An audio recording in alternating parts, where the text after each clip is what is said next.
ఏపీలో రాజకీయాల వేడి చాలా ఉంది కదా, ఎవరు గెలిచే అవకాశాలు ఉందండి? నాకు తెలిసి అయితే ఇప్పుడున్న ప్రభుత్వం కానీ వచ్చే అవకాశం లేదండి. ఎందుకంటే పక్కా చెప్తున్నానంటే జగన్ చేసిన ద్రోహాలు ఇన్ని లేవు. పక్కా చెప్తున్నాను. ఎందుకంటే వికలాంగుల్ని మోసం చేశాడు, వృద్ధుల్ని మోసం చేసిండు, ఏంటి అందరినీ మోసం చేసిండు. ఇప్పుడు అమ్మఒడి అన్నాడు, స్టార్టింగ్ అమ్మఒడి అన్నాడు. అమ్మఒడిలోని ఫస్ట్లో 15,000 వేసి తర్వాతలో 1000 కట్ చేసిండు. మళ్ళీ రెండోసారి 1000 కట్ చేశాడు, 14,000 వేసాడు. మళ్ళీ తర్వాత 13,000 అన్నాడు. మళ్ళీ దానికో లేటు. వికలాంగులకి 1వ తారీఖు కల్లా నీకు ఇంటింటికి పెన్షన్ ఇస్తారని చెప్తానన్నారు.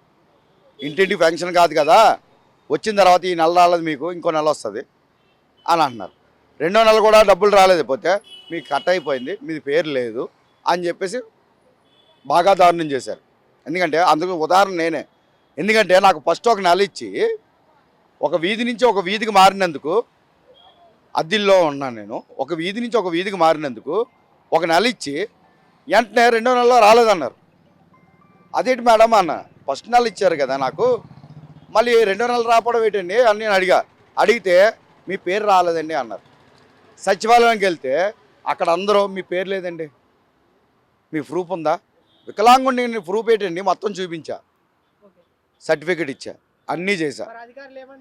అధికారులు ఏమన్నారు, మీ పేరు పోయిందండి అన్నారు. దేనికని అన్న, సర్టిఫికేట్ తీసిరండి అన్నారు. ఆన్లైన్లో కొట్టాం, సర్టిఫికేట్ చూపిస్తుంది. ఫస్ట్లో ఉండేది పోరు, తర్వాత తీసారు. ఎందుకంటే దీనికి కారణాలు ఏంటంటే డబ్బు తగ్గించాలా. అతను ఇచ్చే పథకాలకి మెయిన్ వికలాంగులు తీసియాల. కొంతమందిని వికలాంగులను తీసి ఇప్పుడు మంచి వాళ్ళకి ఇస్తారా? ఎవరికి? ఉన్న వాళ్ళకి ఇస్తున్నాడు. ఉన్న వాళ్ళకంటే కష్టపడిన వాళ్ళకి కాకుండా అనకూడదు లాంగ్వేజ్, నా కొడుకులకి ఇస్తున్నాడు. మందు తీసేస్తాను అన్నాడు, మందు తీయలేదు. తర్వాత ఒకదానికి మించింది ఒకటి తప్పులు జరుగుతున్నాయి తప్పించి ఇంకేమీ జరగలేదు. స్థలాలు ఇస్తానన్నాడు, స్థలాలు ఇవ్వలేదు. మాకు ఒక స్థలం వచ్చింది, దానికి గజం అదే ఒక 2 గజాలు ఎన్నో ఇచ్చాడు, అందులో ఇల్లు కట్టుకోమన్నాడు. మళ్ళీ దానికి మేము 35,000 కట్టాలంట ఫస్ట్. లేకపోతే స్థలం లేదు, మీరు సంవత్సరంలో కట్టకపోతే డబ్బులు తీసుకుంటాం, అదే స్థలం తీసుకుంటాం అని చెప్పేసాను. అన్నీనండి, 1 కాదు 2 కాదు, జగన్ చేసినవి అన్నీ మోసాలు ఎక్కువే. 1 2 లేవు. ఒక్క మాటలో చెప్తున్నాను, జగన్ కొడుకు పక్కా చెప్తున్నా. నేను అదే పార్టీలో ఉన్నా. నేనే ఆంధ్రాలోని నర్సీపట్నం జిల్లాలోని మన పూరి జగన్నాథ్ తమ్ముడు ఎమ్మెల్యే గణేష్ గారు గెలిపించిన మా వీధిలోనే వెంకినాడపేట. పక్కా చెప్తున్నా, నా ఇంట్లో 3 ఓట్లు, నా కుర్రోళ్ళు మొత్తం అన్నీ గెలిపించి వేసి గెలిపించిన. కానీ ఎక్కడ న్యాయం లేదు, మాకు న్యాయం జరగలేదు. ఈరోజు హైదరాబాద్ వచ్చేందుకు బతుకుతున్నానంటే ఇక్కడ తిండి దొరుకుతుంది. హ్యాండిక్యాప్డ్ కదా, మరి మీకు ఏం చేసుకొని బతుకుతుంటారండి సాధారణంగా? అక్కడ నుంచి ఇంత దూరం వచ్చారు, ఇక్కడ ఏ విధంగా ఇబ్బంది అవుతుంటుంది కదా? అవును, కొన్ని ఇబ్బందులు జరుగుతున్నాయండి. కానీ ఆఖరికి చేసి అడుక్కుంటున్నానండి. నిజంగా చెప్తున్నాను, నాకు సొంత ఇల్లు లేదు, పెన్షన్ లేదు. మా ప్రభుత్వమే. మీ ప్రభుత్వం అంటారా? అన్ని ప్రభుత్వాలు ఇలాగే ఉన్నాయా? లేదండి, చంద్రబాబు నాయుడు ప్రభుత్వంలో నిత్యంగా 2,000 ఇచ్చినా 1000 ఇచ్చినా చక్కగా బతికాం, హ్యాపీగా ఉన్నాం. ఈరోజు ఆయిల్ రేటు కానీ బియ్యం రేటు కానీ పెరగడానికి కారణం చంద్రబాబు కాదు, జగన్.